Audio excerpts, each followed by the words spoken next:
Muito bem, então, gente. Nós terminamos a parte dos adrenérgicos e a gente vai começar a falar dos colinérgicos, ok? Então, lembrando que os colinérgicos são aqueles fármacos agonistas, né? Que agem imitando a ação do parasimpático. Então, são fármacos parasimpatomiméticos e também os fármacos bloqueadores, né? Os parasimpatolíticos. Os receptores envolvidos no sistema parasimpático ou sistema colinérgico são os receptores muscarínicos. No órgão efetor, o receptor é muscarínico, tá? Salvo algumas exceções, como em caso do músculo esquelético, que o receptor é nicotínico, mas em 99% o receptor é muscarínico. É muscarínico, estou confundido. Muscarínico. Muito bem. E os receptores muscarínicos, nós conhecemos 5 tipos: M1, M2, M3, M4, M5. O M4 e o M5, a gente sabe que existe, tá? Mas a gente não conhece ainda, não sabe bem a localização, o que faz, o que não faz. O que nós mais conhecemos é o M1, M2 e o M3. Ok? Então, quando nós falarmos em agonista colinérgico, então são fármacos que vão agir nos muscarínicos, certo? Só que aí tem a particularidade que eu quero que vocês entendam. O colinérgico, ele está predominantemente no trato gastrourinário. Desculpa, no trato gastrointestinal. Urinário a gente tem também, mas ele é predominante a nível digestório. Muito bem. E eu tenho receptores muscarínicos em praticamente todo o músculo liso.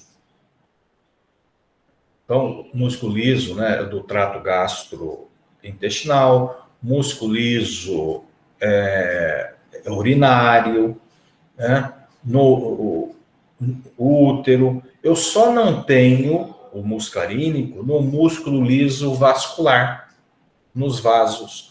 Eu não tenho muscarínico, tá? Então, vasos, o predomínio é simpático, receptor alfa, né? Agora, no resto de músculo liso, eu tenho bastante muscarínico.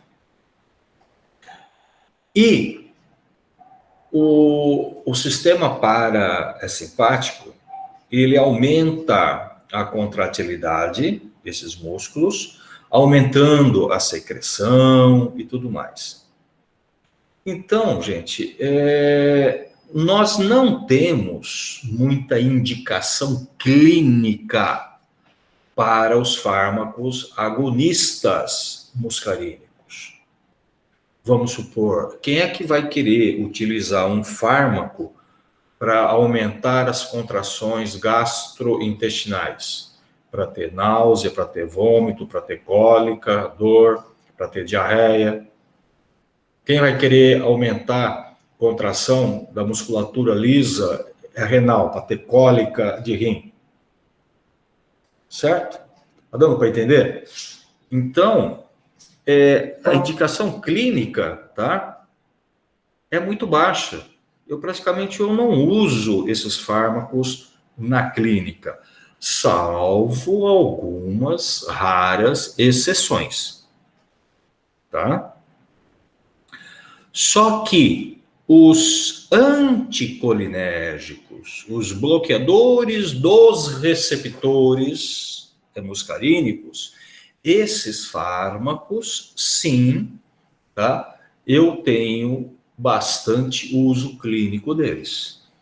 Bastante, né? A gente usa bastante um fármaco para combater a cólica intestinal, para combater uma cólica renal, para combater uma cólica menstrual, né? Então a gente usa. Então eu uso muito mais o anticolinérgico do que o colinérgico propriamente dito. Tudo bem? Bom, receptor M1. Aonde é que eu tenho esse M1? O M1, ele está em neurônios do SNC e periféricos, e nas células parietais, onde são excitatórios. Bem, em neurônios, tá? Tá tudo bem. Agora, célula parietal. Que célula que é essa, gente? Parietal. Onde é que eu tenho essa célula? Vocês sabem? Viram isso em fisiologia, em fisiopato?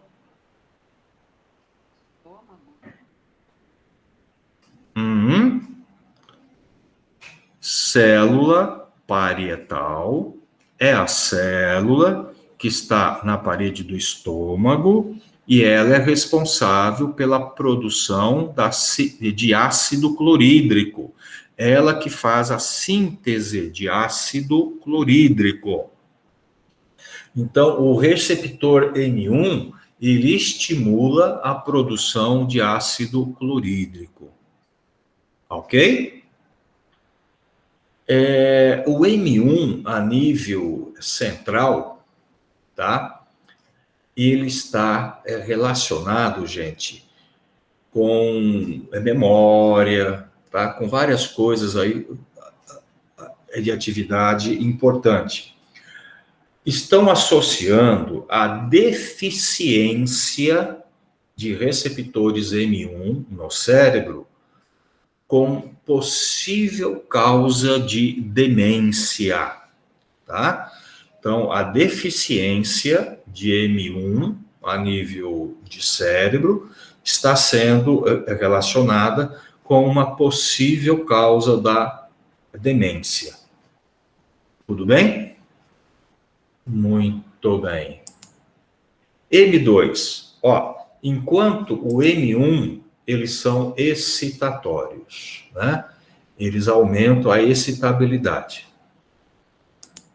O M2 é o contrário, ele é inibitório, tá? Inibitório. E o M2, gente, ele está principalmente no coração, o coração é M2.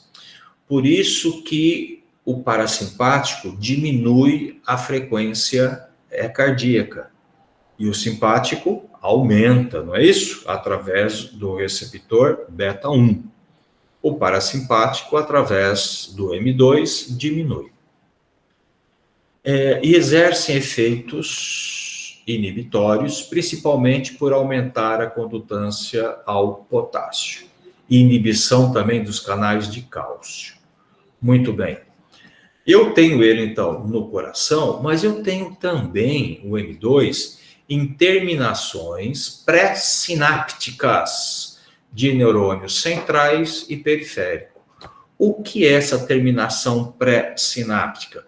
É a mesma coisa que a gente comentou sobre o alfa pré, beta pré. Eu tenho o M2 pré, certo? E se o M2 é inibitório, então na sua localização pré-sináptica, o que ele faz? Ele vai diminuir a liberação do mediador. E por falar em mediador, quem é o mediador do parasimpático? Quem é, gente? Mediador do parasimpático. Quem é? É acetilcolina? Não lembrar. Vamos, gente. Usando o Hans Celcínio. Quem é o inibidor? Quem é o mediador do parasimpático? Muito bem, Yasmin. Acetilcolina. Do simpático é noradrenalina. Do parasimpático, acetilcolina. Então, o M2 pré-sináptico, ele inibe a liberação de acetilcolina. Ok? No coração, então, ele acaba tendo uma atividade cronotrópica negativa, inibição pré-sináptica no sistema nervoso central e periférico. Atividade cronotrópica, lembram o que é cronotropismo e inotropismo? Cronotropismo é frequência cardíaca. Então, tem uma atividade cronotrópica negativa. Isso quer dizer o quê? Que ele vai diminuir a frequência cardíaca. Ok? E o M3? O M3, gente, é o receptor mais comum. E ele está em maior número e em mais localidades.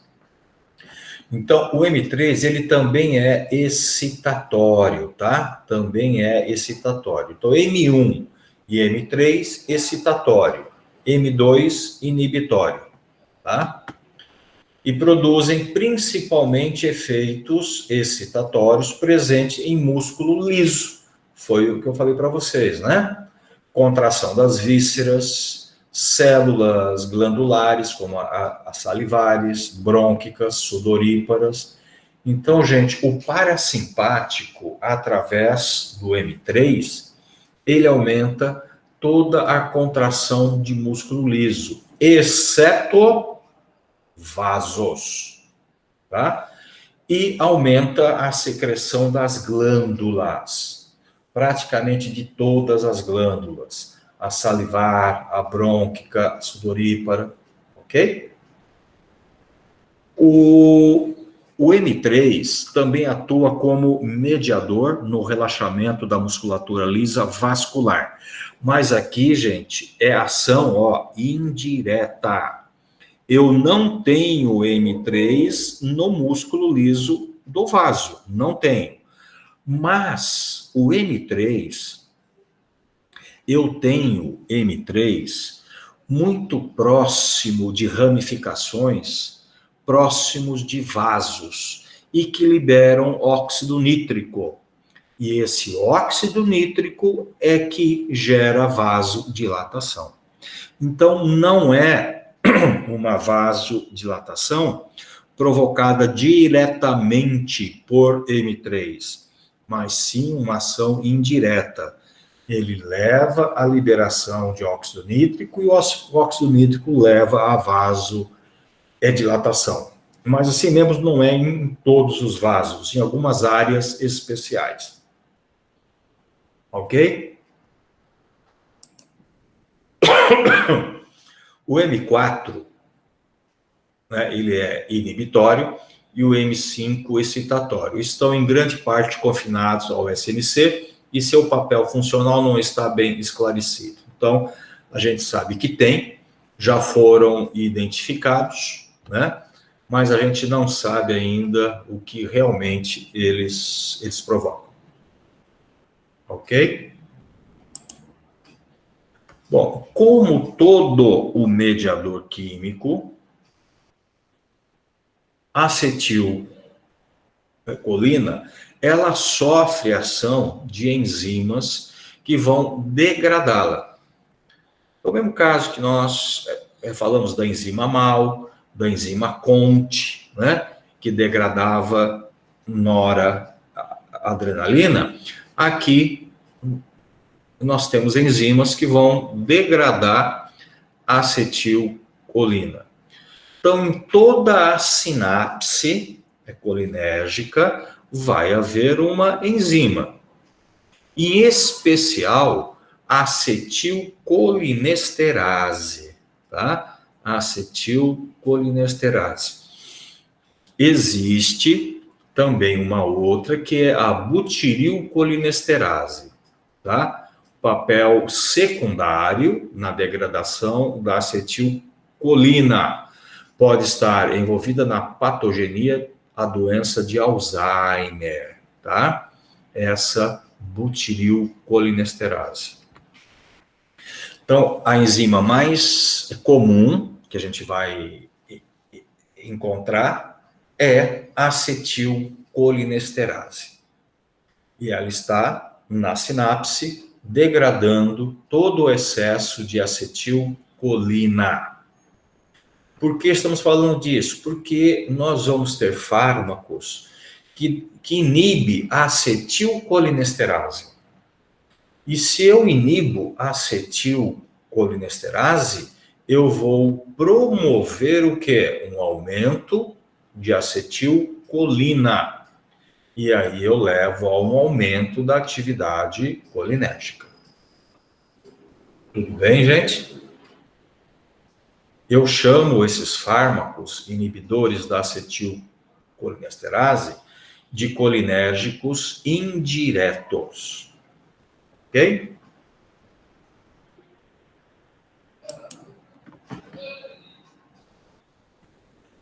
Bom, esses fármacos aqui, gente, não interessa, tá? Não interessa, só estou citando aqui, e eu vou só falar de um que é o que vocês já devem ter ouvido, né?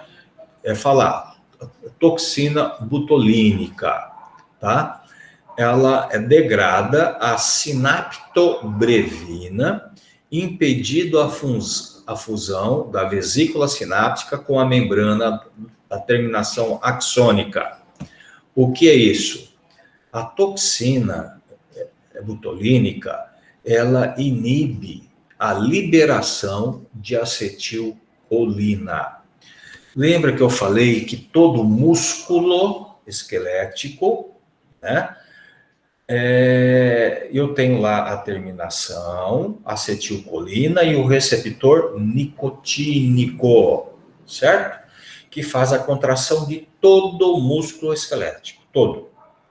Inclusive os músculos da face, né? A toxina butolínica, ela degrada a proteína, que é a sinaptobrevina, que é importantíssima na liberação do mediador. Então, se eu inibo ela, eu não tenho a liberação do mediador. E aí eu não tenho a contração do músculo. Por isso que a gente usa, né, essa toxina butolínica hoje em casos de dermatologia, né, para esticar a pele, né? Por quê? Porque ele vai bloquear a musculatura. E aí o músculo ele não contrai, aí não aparece as marcas, né? Então, a toxina butolínica. Professor. Bom, agonistas muscarínicos. Professor? Nós temos aí alguns. O carbacol. O carbacol, gente, ele é um fármaco que ele é agonista para muscarínico, mas ele também age em nicotínico. E se ele age em nicotínico, não me serve como fármaco clínico. Por que não? Porque o receptor nicotínico, ele está presente em todo o gânglio, tanto parasimpático quanto simpático.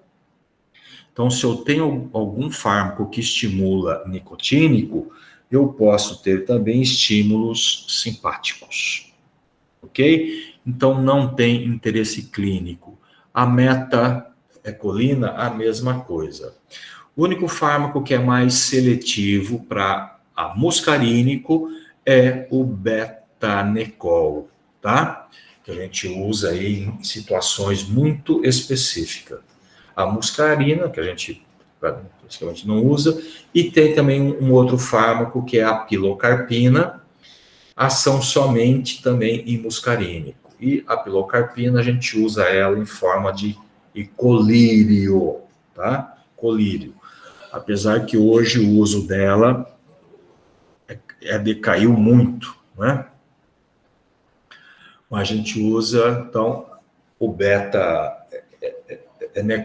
em situações específicas. Deixa eu ver se vai aparecer aqui, senão eu já falo já. Bom, gente, que situação, vamos supor, específica, tá, que eu usaria um beta-necol? Como eu disse, esses fármacos não têm uma aplicação clínica, né, do dia a dia. É em situações muito esporádicas. Vamos supor, entre vocês, mulheres, tem alguma que é mamãe? Tem mamãe aí entre vocês? Sim ou não? Quem é mãe?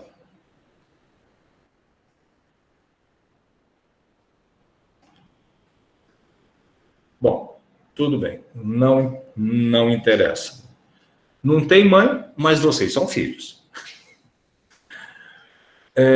Vocês já acompanharam alguém, a mulher, que foi dar à luz, foi para o hospital, fez lá cesárea e tal, aí o médico depois vai dar alta. O que o médico pergunta para dar alta para a gestante, para a mãe, após a cesárea? Qual é a pergunta que ele faz? Quem é que sabe? Muito bem, se ela já conseguiu evacuar. Se ela já fez cocô e se ela já fez xixi, certo? E por que ele pergunta isso? É o seguinte, na cirurgia, na anestesia, se usa atropina, tá? Atropina. Atropina é um fármaco anticolinérgico, é um bloqueador de muscarínico. E por quê? Porque os anestésicos, eles podem gerar broncoconstricção e podem promover liberação de histamina e gerar alergia. Tá? Atropina evita a hipotensão, evita a bradicardia, porque vai bloquear o M2 cardíaco, e evita a broncoconstricção, porque vai bloquear o M3 pulmonar. Ok?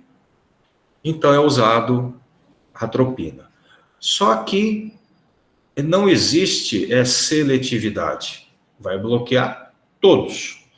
E bloqueia também o M3, que está no músculo liso intestinal, e bloqueia também o M3 que está no músculo liso da bexiga, do esfíncter, certo?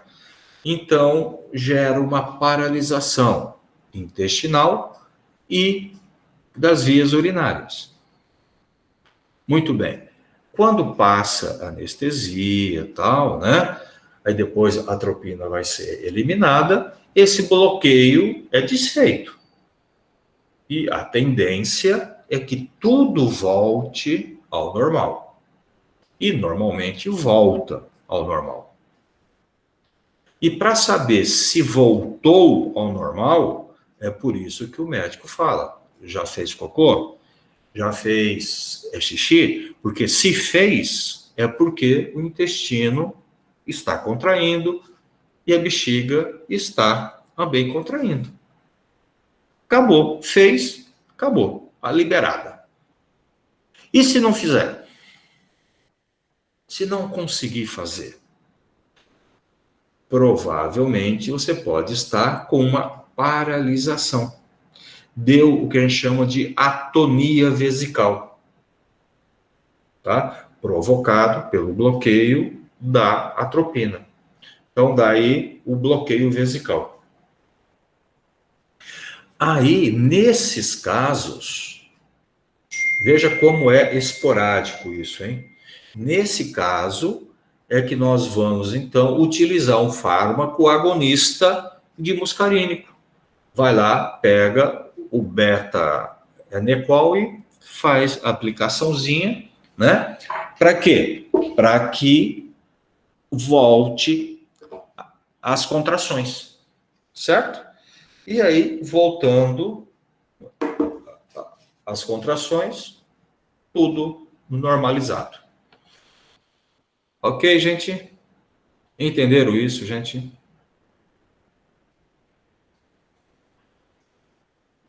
Beleza.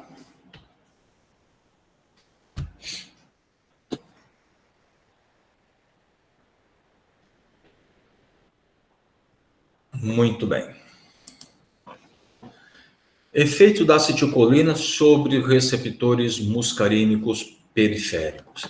Então, veja, sobre a vasculatura, liberação de óxido nítrico e vasodilatação. Lembra, nos vasos eu não tenho receptor, eu tenho essa ação indireta que é através da liberação de óxido nítrico, só isso. A íris, eu vou ter miose, tá? Miose. Por isso que eu uso a pilocarpina em colírio. Lembra que eu falei na última aula, quando nós falamos em bloqueador beta, eu falei do timolol em colírio, que a gente usa para glaucoma. Então, a pilocarpina eu também uso para a mesma coisa, glaucoma. Pingo a pilocarpina, eu gero a miose, e a miose leva à contração do músculo ciliar, abre as trabéculas, extravasa líquido. A mesma coisa. Só que a pilocarpina, ela é absorvida e ela pode gerar bloqueio de outros muscarínicos e de glândulas, né? Então dá ressecamento e tal. Quando surgiu o bloqueador beta, que faz a mesma coisa, a preferência foi para o uso do bloqueador beta. Por isso que se usa muito mais o bloqueador beta, no caso o timolol, do que a pilocarpina hoje. Ok? O músculo ciliar, tá, que eu falei agora, que faz a contração para liberar o líquido, é o mesmo músculo que faz a acomodação do cristalino, tá? E que faz, então, que dá o foco, né? Quando você está olhando longe, quando você olha para perto, tá? O músculo ciliar, ele contrai o cristalino para dar o foco, aquela visão de perto. Quando olho para longe, ele relaxa e ele amplia a visão, tá? Então, é isso dado por ele. Por isso que quando você usa o Buscopan, né, quem já tomou o Buscopan na veia, deve ter percebido que você perde um pouco o foco, a visão dá uma escurecida, tá? Isso por quê? Porque ele está bloqueando aí o muscarínico, tá? Do músculo ciliar, você está perdendo essa acomodação. Tudo bem? As glândulas salivares e lacrimais, secreção rala e aquosa. Professor, Oi. agora dá pra ouvir. Ai, meu Deus, tô até agora tentando te chamar, você não ouve. Eu não Não estava entendi te essa ouvindo. parte do. Ninguém ouviu, ó, me falaram agora no WhatsApp. Eu não entendi a parte do Buscopan, que o senhor falou da visão.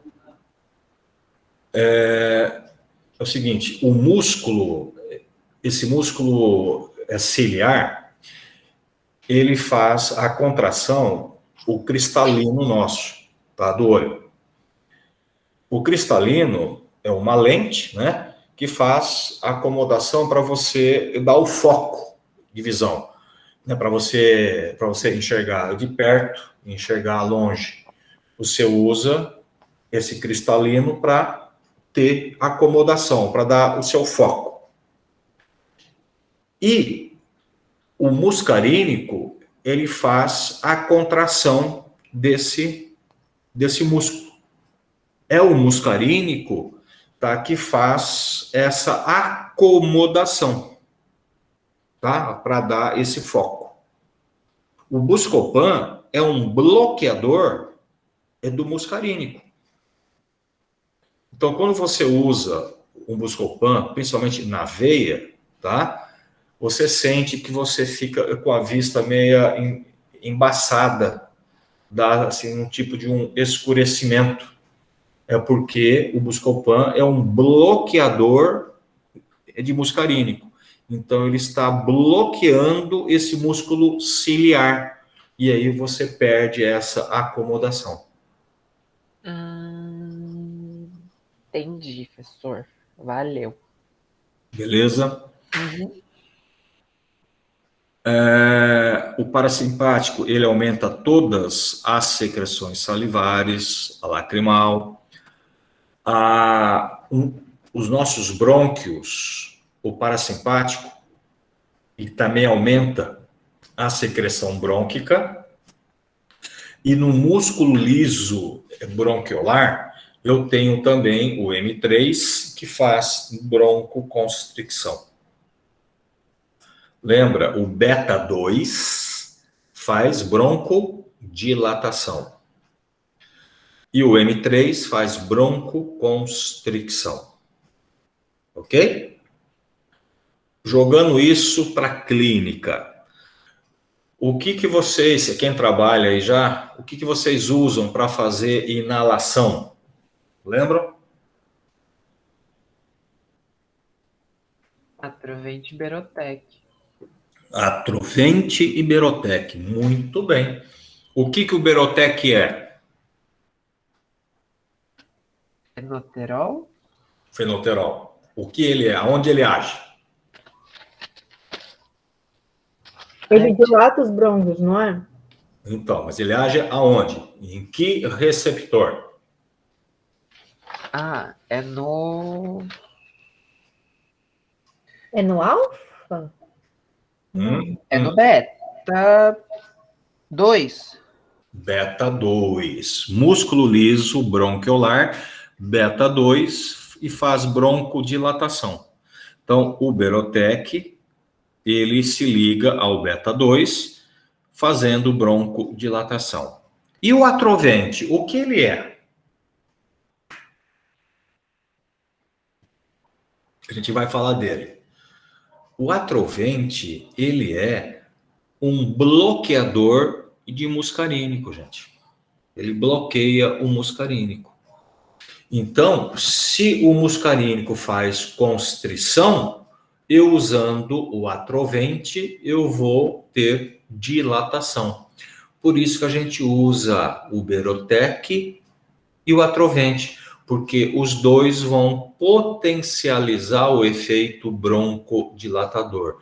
Tá aí um exemplo que caiu na nossa prova: sinergismo.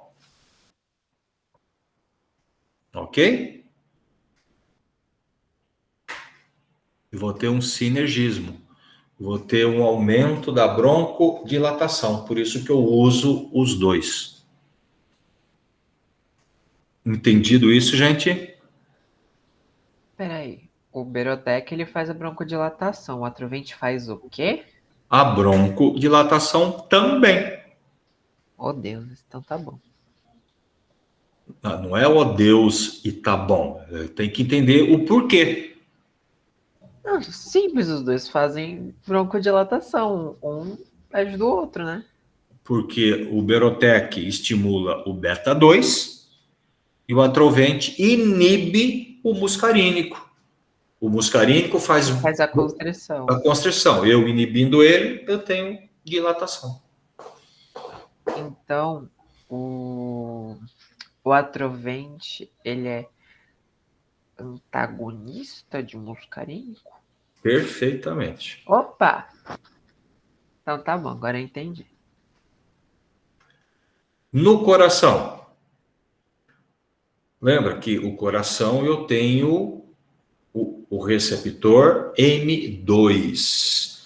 E o M2 ele é inibitório. Então, no coração, o muscarínico vai fazer o quê?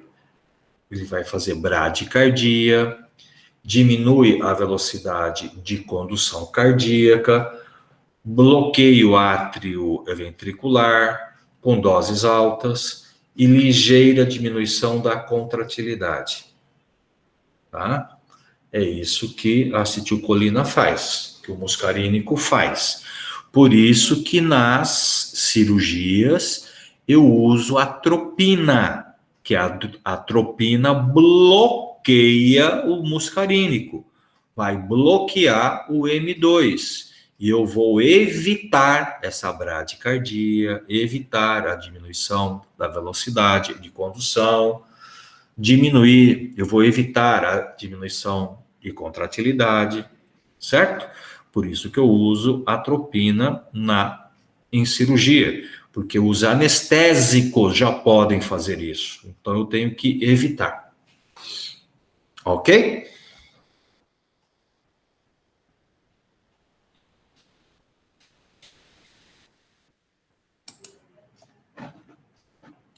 Trato gastrointestinal, nós já comentamos. Aumento do tônus, secreções e relaxamento de esfíncter. Gente, toda a parte gastrointestinal, onde eu tenho o músculo liso, né, nos intestinos, estômago e tal, o muscarínico ele aumenta a contratilidade. Mas quando chega no esfíncter, o efeito é ao contrário, ele é inibidor. Então, ele contrai o intestino e relaxa o esfíncter. Por isso que o ato de evacuar é parasimpático. Ele contrai o intestino e relaxa o esfíncter.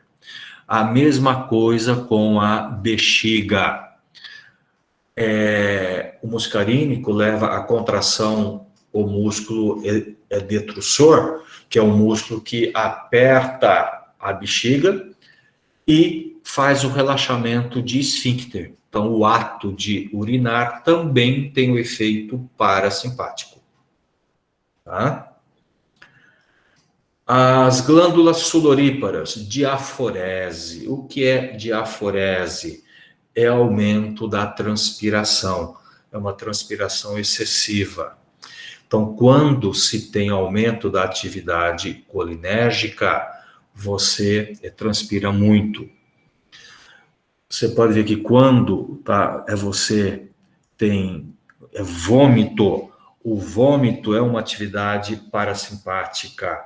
Você tem o vômito e você começa a transpirar também por atividade parasimpática.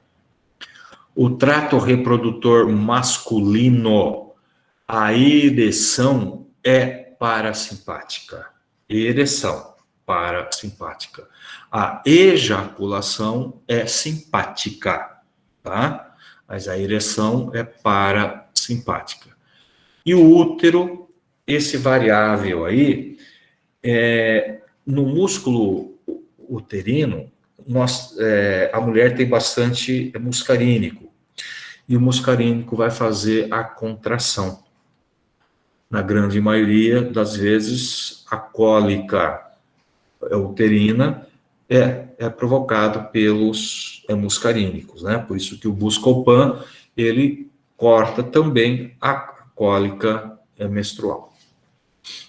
Ok?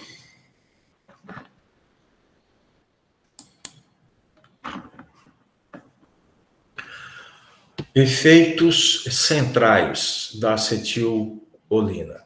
A modulação do sono, o estado de vigília, tá? Os níveis de acetilcolina estão aumentados no cérebro durante o estado de vigília e no sono REM, e diminui no sono não REM.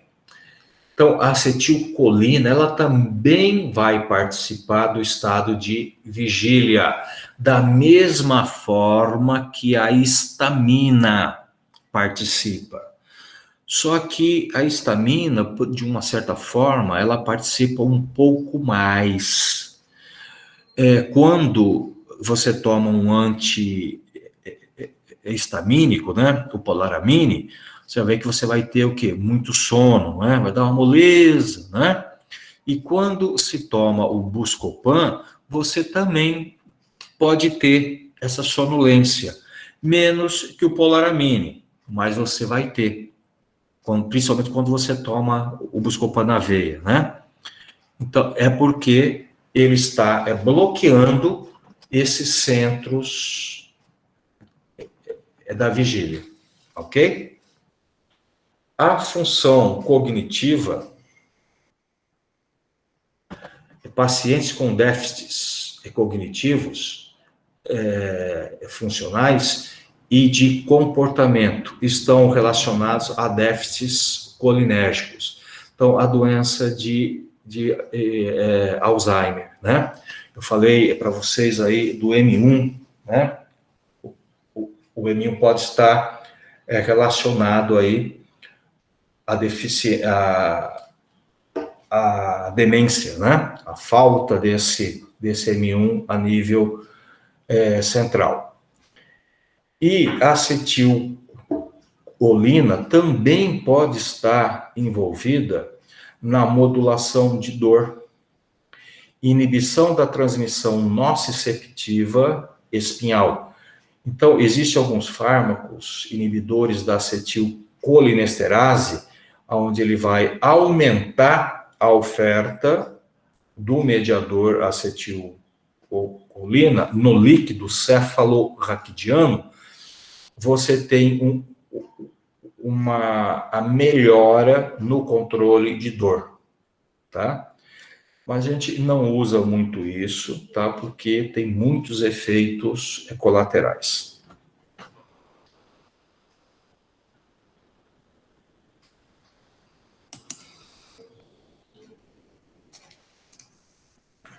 Muito bem. Uso clínico. Gente, só um minutinho, por favor.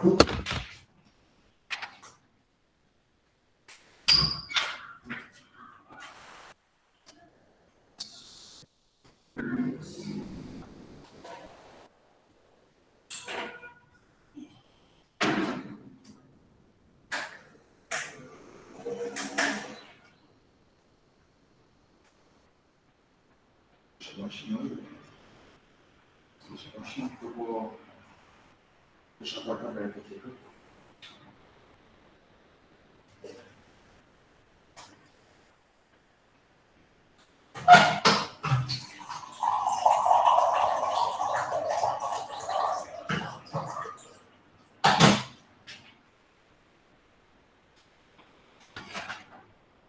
Desculpa, gente, mas estava muito quente aqui. Fui abrir um pouco aí e pegar uma água.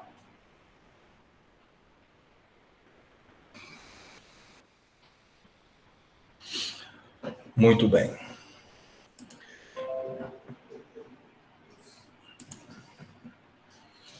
Poxa. Professor, Oi. então se fizer uma sinergia entre um remédio X, cujo efeito colateral é sono, Mas combinar ele com um bloqueador de muscarínico vai inibir o sono? Bloqueador de muscarínico É. não vai potencializar o sono. Acetilcolina, junto com o muscarínico, ele ajuda, tá, no estado de alerta. Estado de alerta e vigília. Se você bloquear, tá, você perde o alerta. E você pode ter a sonolência. Existe o estado do sono não REM, tá, que a acetilcolina está diminuída. E no sono REM, que é aquele sono mais leve, né, a acetilcolina está aumentada. Ela só diminui quando você entra no sono não REM, que é o sono mais profundo. Ai, buguei. Peraí, quanto mais acetilcolina ligada, mais sono você tem? Ou ao contrário? Menos sono. Menos sono.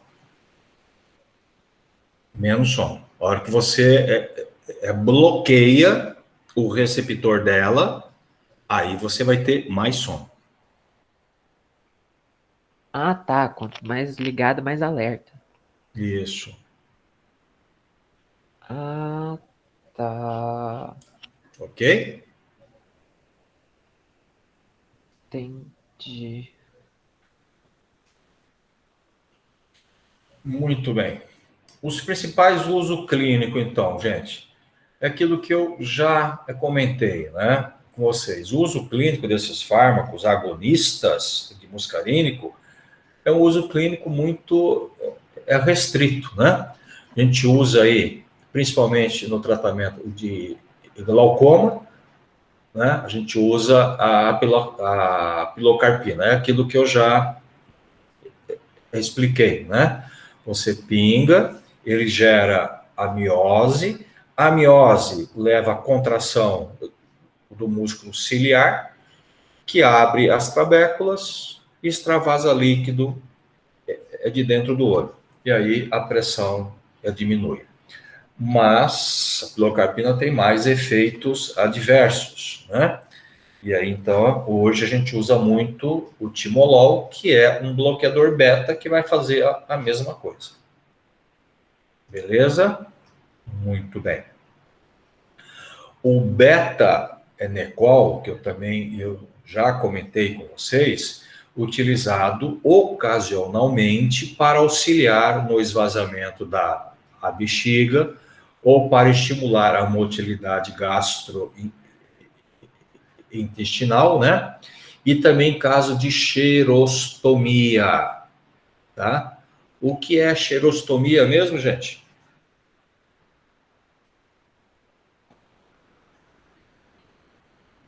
Xerostomia.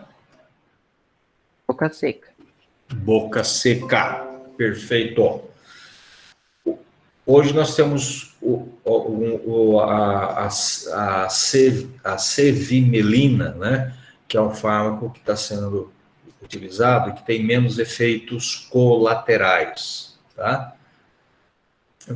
É para corrigir essa boca seca. Porque tem muitos fármacos que levam à boca seca.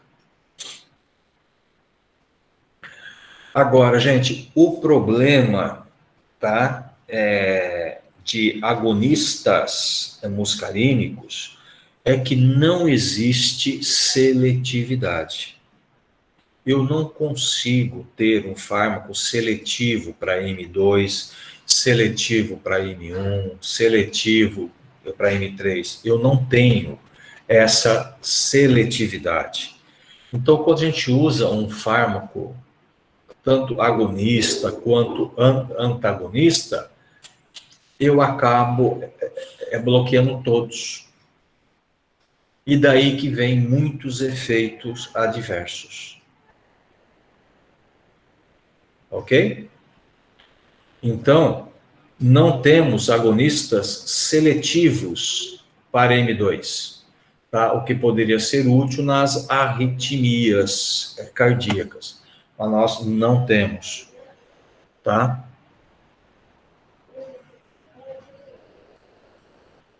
Então, no caso de arritmia, eu não uso o muscarínico M2, mas eu uso o bloqueador beta, né? Que a gente já falou, ok?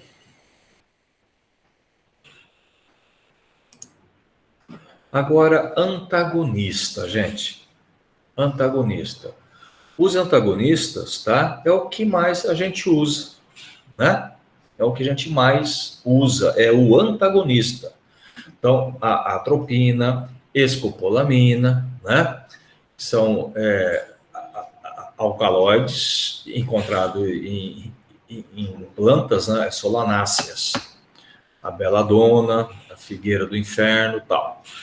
O que a gente mais usa, a atropina, como eu disse já, é bastante utilizada em ambiente hospitalar, né?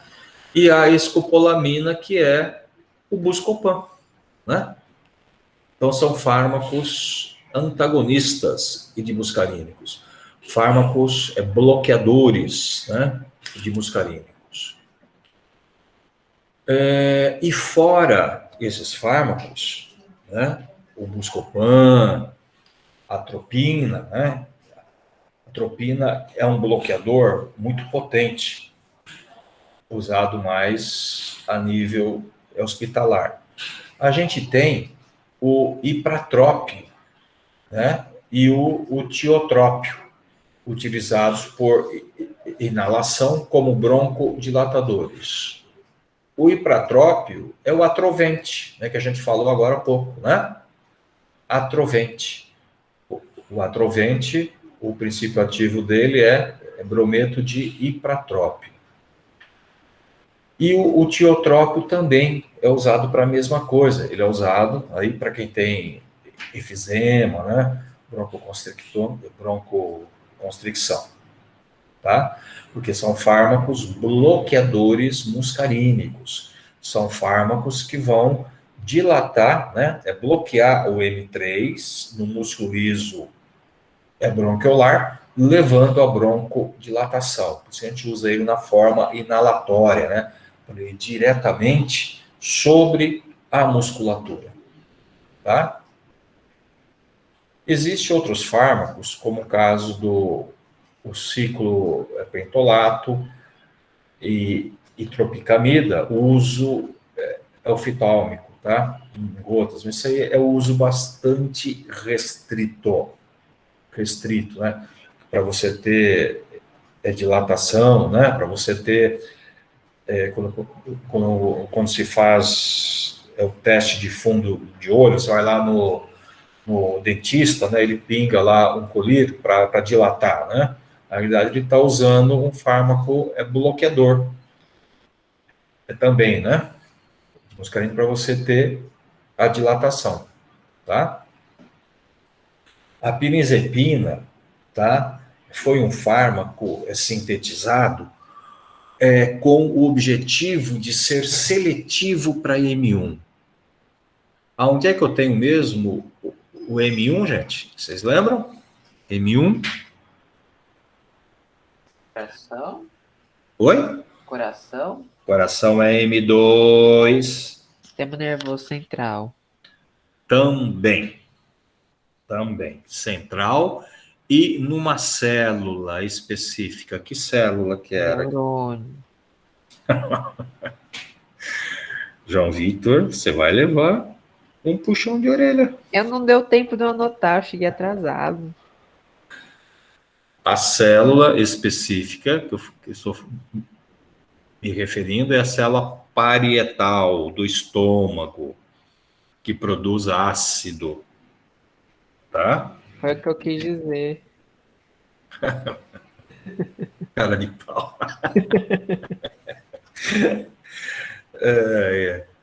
Então, a indústria farmacêutica, ela desenvolveu esse fármaco, a pirinzepina, com a intenção de ser seletiva para M1, Por quê? Como uma forma, uma alternativa para o tratamento de úlceras, de gastrite, né? Porque eles achavam, se eu bloquear o M1, ele está lá na célula parietal e ele aumenta a produção de ácido, eu bloqueando ele, né? Eu não vou ter. Então eu posso usar para isso. Muito bem. Foi sintetizado, comercializado, e aí viram que não adiantava. Por quê? Porque o M1 não é o principal receptor responsável pela secreção de ácido, não. O principal é o H2, e a gente vai ver isso ainda em farmacologia. E a pirazepina, ela não se demonstrou seletiva para M1. Ela bloqueava o M1, mas bloqueava também os outros muscarínicos. E aí produzia muito efeitos colaterais. Então ela acabou sendo abandonada, a gente não usa mais ela, certo? A oxibutinina e a tolperodina foi desenvolvida principalmente para ajudar aqueles pacientes que têm incontinência urinária, né? Aqueles pacientes que têm emicção involuntária. Então, para controlar, certo, melhor, né, o esfíncter, tá? Só que, como eu disse, é difícil, né, você fazer um fármaco seletivo para alguma coisa em se tratando de muscarínico. Ele acaba tendo efeitos adversos porque vai bloquear outras áreas. Então, esses fármacos acabam também dando boca seca, constipação, né? Visão embaçada. Por quê? Porque vão bloquear os M3 aí presentes nessas áreas. Ok?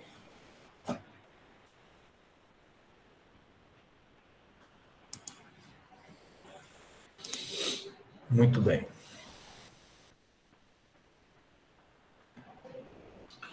Aqui praticamente está falando a mesma coisa, só para a gente entender alguns efeitos, né?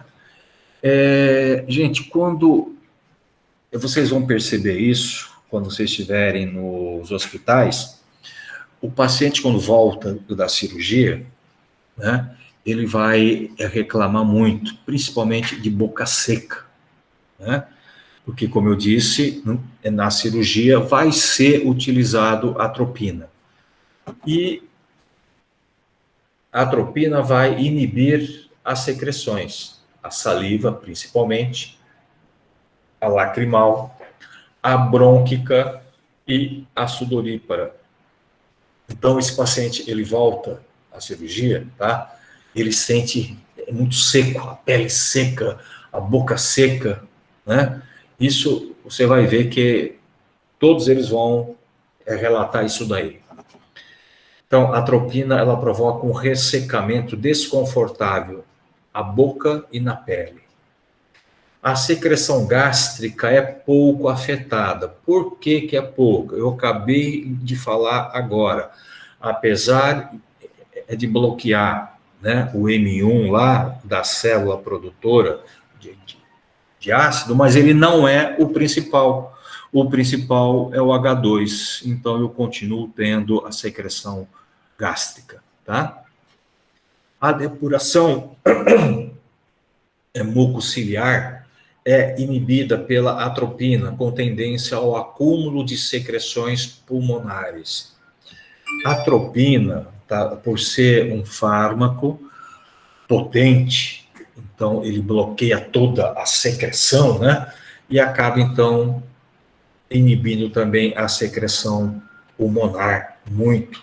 E acaba retendo, tá, as secreções. Lembra que a gente já comentou sobre isso, que as vias aéreas, né? Nós temos lá os cílios, nós temos as células caliciformes que secretam muco, né? E quanto mais fluida for essa secreção, mais fácil dela ser depurada. Quando eu uso atropina, eu resseco isso tudo. Então, eu perco o quê? A fluidificação. E aí eu gero a paralisação dos cílios. Eles não conseguem remover a secreção. Ok? Então, isso é uma complicação, né, do uso de atropina.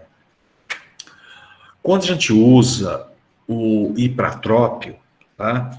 O ipratrópio, gente, na prática, na clínica, a gente não percebe esse tipo de efeito. A gente usa ele, né, na inalação e tal. Não sei se é porque a gente usa também junto com o beta-2, né? Mas mesmo ele em maior concentração, dificilmente ele vai promover esse comprometimento mucociliar, tá? Difícil dele promover isso aí. Ok? A atropina, ela vai provocar um ataque cardíaco, moderada, por bloqueio muscarínico cardíaco, por não haver qualquer efeito sobre o simpático.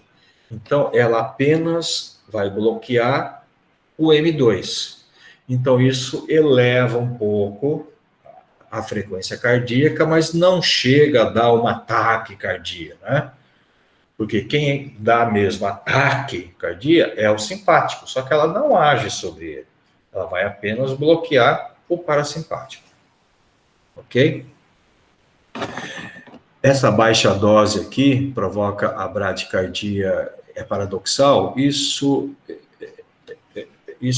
é um efeito, tá? Que o anestesista ou quem trabalha com ela já sabe, né? E tem que usar uma dose certa, correta, para evitar essa bradicardia paradoxal. E por que ela provoca essa, em baixas doses, ela provoca essa bradicardia paradoxal? Vocês lembram onde nós temos o M2? Coração. No coração. E aonde mais? Aonde mais que nós temos o M2?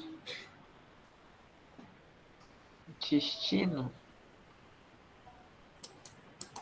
Que intestino, João? Nós temos o M2 no pré-sináptico. Lembra? Ele é inibitório, ele inibe a liberação de acetilcolina. Muito bem. A nível de coração, eu tenho o M2 no pós e eu tenho o M2 no pré-sináptico. Quando eu uso a atropina em dose baixa, a atropina vai agir preferencialmente no pré. Ela não pega o pós. Em dose baixa, ela pega o pré. Então, se eu der uma dose baixa, ela vai bloquear o pré-sináptico. O que o M2 pré-sináptico faz? Inibe a liberação do mediador. Se eu vou bloquear, eu vou ter o quê? Aumento do mediador, aumento de acetilcolina. E aí, esse aumento vai aumentar a ligação no M2 pós, que está livre. E aí eu vou ter bradicardia. Eu me perdi, professor. Parece piada, mas eu juro que não é. O M2, ele está no pré-sináptico e no pós, no coração, Tá. certo? O que o M2 faz? No coração, ele faz bradicardia. E no pré-sináptico, diminui a liberação do mediador. Sim. Ok? Ok. Eu vou usar atropina. É o bloqueador do M2. Se eu usar em dose baixa, vai bloquear primeiro o M2 pré-sináptico. Esse M2 pré, a função dele é diminuir o mediador. Mas se eu estou bloqueando, eu passo a ter aumento do mediador. Sim. Se aumenta o mediador, aumenta o estímulo no receptor pós. Aí eu vou ter bradicardia. Ah, tá. Entendi. Valeu, professor. Ok? Ok.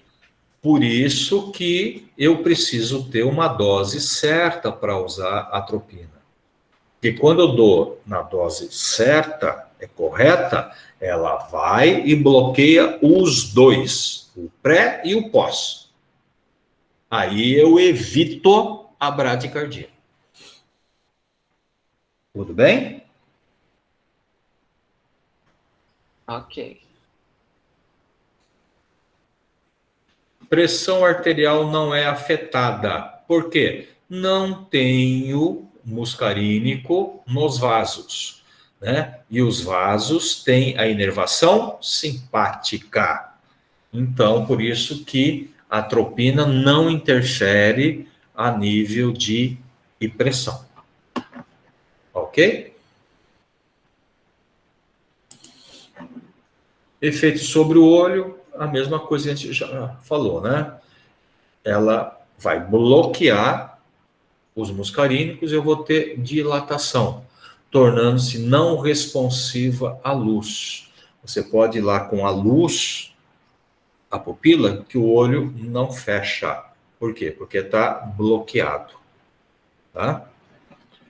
Relaxamento do músculo ciliar, que provoca a paralisia de acomodação. É o que a gente já falou, né? Do Buscopan, né? Que dá aquela sensação de embaçamento, né? A gente chama isso de cicloplegia, tá? Então, para a visão de perto, você não consegue ler nada, né? Por quê? Porque o seu foco está comprometido, está paralisado o cristalino, tá? E se gera a paralisação, gera aumento da pressão intraocular. Então, eu tenho que tomar muito cuidado no paciente com glaucoma, porque eu posso aumentar a pressão intraocular. Tá? Lembra que para o tratamento de glaucoma, eu uso quem? O colinérgico. A atropina é anticolinérgico, então faz o efeito contrário. Isso pode elevar a pressão intraocular. Ok. Aqui, gente, gastrointestinal, a gente já falou, tudo é repetido que a gente já falou, tá? Tudo a mesma coisa. Músculo que relaxa, musculatura da bronca, biliar, urinária, bom condição passar por anestésico, evita, já provocado aqui, ó, o que eu já falei, ó. A broncoconstricção causada por anestésico é evitada, tá? Por isso que a gente usa atropina na cirurgia, porque os anestésicos tendem a promover broncoconstricção. E aí eu bloqueio o muscarínico, eu evito a broncoconstricção. Já provocada por mediadores, como a histamina, a leucotrieno, não é afetada. Pode causar a retenção urinária, que a gente já comentou, em homens idosos, com aumento da próstata. Também, isso aqui também é perigoso. Não que é perigoso, mas pode precipitar aí a retenção urinária.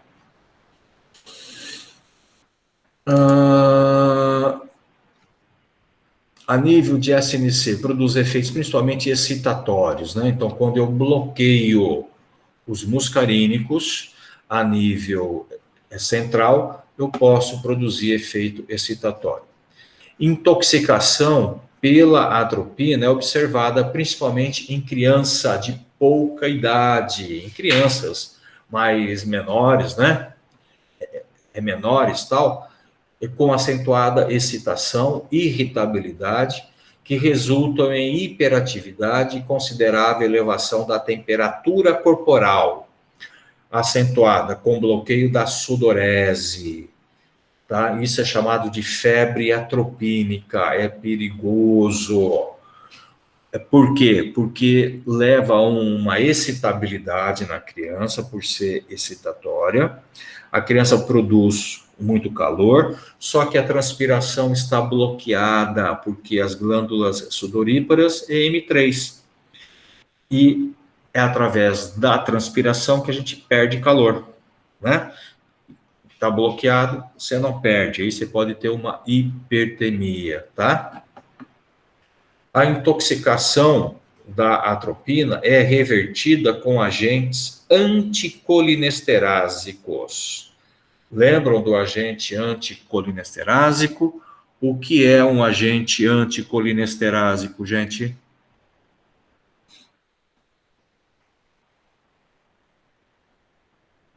O que é um agente Inibe a anticolinesterásico? enzima lá. Hã?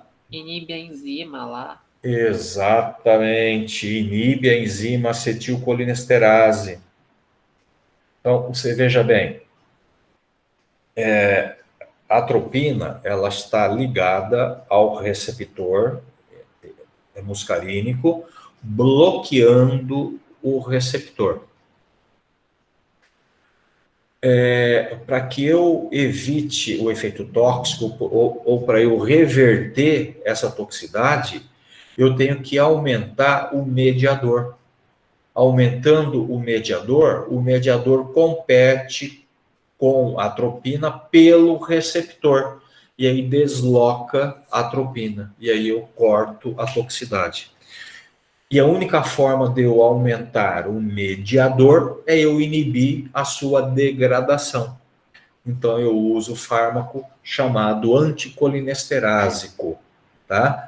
No caso aí, a fisostigmina é um exemplo.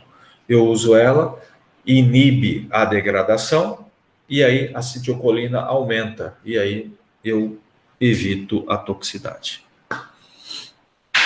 Beleza?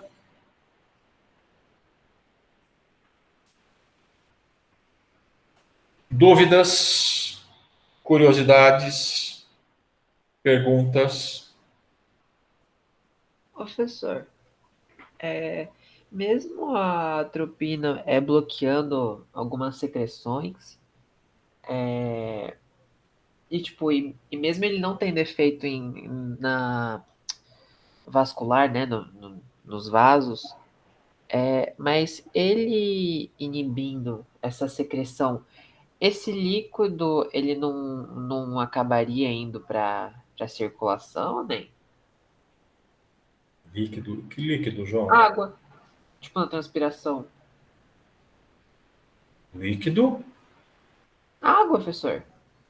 Que água? Na transpiração, ué. Não, não, não. É, é o seguinte, se você evita a transpiração, tá, você está mantendo a homeostase. Você só não está perdendo a temperatura. Você pode ter febre e tal. Mas isso aí interferir a nível de pressão, não, é raríssimo, tá? Ah, Não, tá. não. Isso aí não vai. Agora, o contrário pode ser. Se você tiver uma transpiração excessiva, se perdendo muito líquido, aí você vai acabar perdendo o líquido também do vaso. Aí a sua pressão vai cair, Ah, tá. tá? Então, o contrário, sim, pode interferir, tá? Por perda de líquido, né? Você acaba perdendo também a volemia, Entendi. certo? Ok. Beleza? Gente, eu vou parar aqui hoje, tá? Tá bom. Mais dúvidas, perguntas? Eu tenho, você sabe que eu tenho, mas essa é o que o senhor vai querer me xingar. De forma alguma, nunca. Jamais. De todos os efeitos da tropa.